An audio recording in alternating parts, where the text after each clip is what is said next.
अस्सलाम वालेकुम हक़ मौजूद जिए सिंध जिए लतीफ़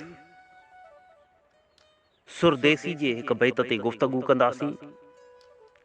अॼोके गुफ्तगू जो उनवान आहे ॾाघन ॾधी आहियां।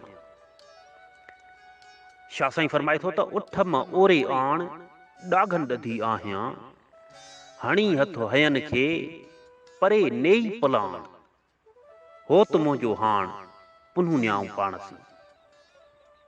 ईंदासीं ॾुखियनि लफ़्ज़नि जे मानाउनि तरफ़। ओरे याने वेझो या नज़दीक, ॾाघन उठनि या चांगनि, ॾधी मारियल सतायल या ॾुखोयल, हयन मुठनि मुसीबत जे मारियनि, पलाण पाखोड़ा विझ, बार खण या सफ़र लाइ तयार कर। सुरदेसी जे हिन बैत में शाइरनि जो सरताज हज़रत शाह अब्दुल लतीफ़ भिटाई बेज़ाहिर त ससुई जा ख़दशा बयान कया आहिनि। ससुई उठनि खे ॾिसी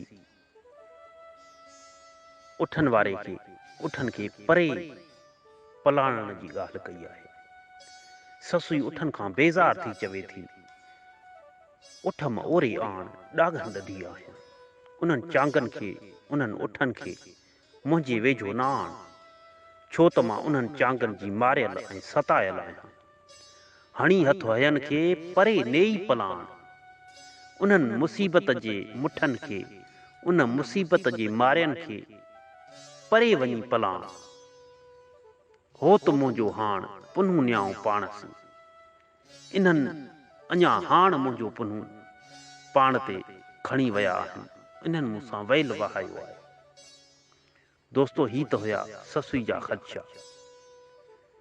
छो जो जॾहिं ससुई खां ॾेरनि पुन्हूं खे धार कयो त उनखे उठनि ते खणी विया, ऐं ससुई उन्हनि उठनि खां ई नफ़रत करे थी। दोस्तो अगरि हिन बैत खे सिंध जे मौजूदा हालतुनि जे तनाज़ुर में परखण ऐं परूड़ण जी कोशिश कंदासीं त ही जेके उठ आहिनि इहे धारिया आहिनि, अफ़गानी आहिनि। उठ मां ओरे आण ॾाघन ॾधी आहियां।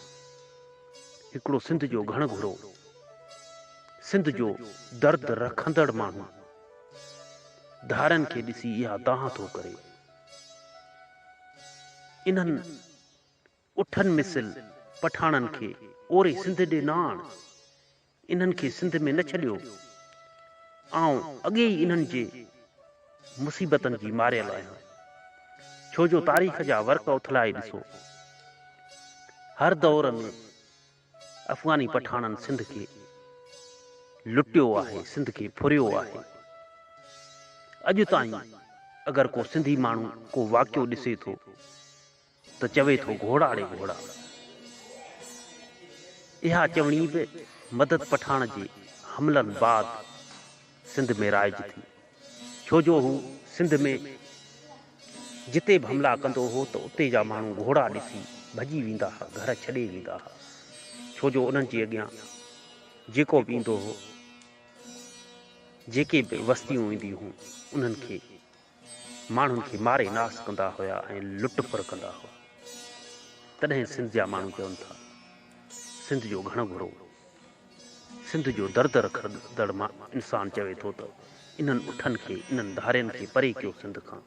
ऐं अॻे ई इन्हनि जी मारियल आहिनि, अॻे ई असां इन्हनि जा मारियल आहियूं। हणी हथ हयनि खे परे नेई पलाण, इन्हनि धारियुनि खे कंहिं ॿिए सूबे में वञी आबाद कयो। सिंध में इन्हनि लाइ का बि जॻह न आहे, छो जो इन्हनि हर दौर में सिंध खे लुटियो ऐं फुरियो आहे। हो त मुंहिंजो हाण पुन्हूं न्याऊं पाण सी। इहा कल्हो की ॻाल्हि आहे। जन असांजो होत, जन असांजे सिंध वतन ते कब्ज़ो कयो,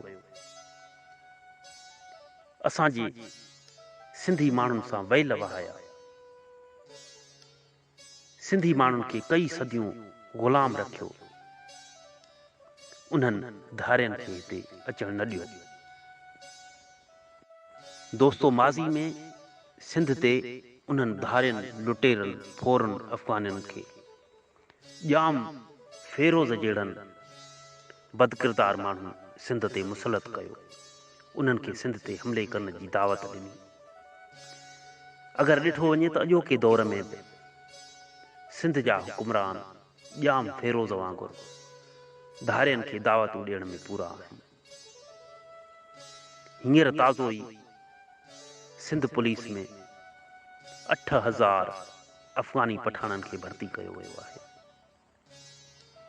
अचो त उन्हनि जी मुखालफ़त करियूं, अचो त धारियनि खे हिन देश मां धिके कढण लाइ जिदोजहद करियूं। अचो त शाह साईं जे बैतनि आयतुनि ऐं नसीहतनि खे पढ़ूं, परखूं, परवड़ियूं ऐं उन्हनि ते अमल कयूं ऐं धारियनि खे सिंध मां धिके कढण लाइ पंहिंजे हिसे जो किरदारु अदा करियूं। जिए सिंध, जिए लतीफ़, जिए लतीफ़ साईं जी ॿोली।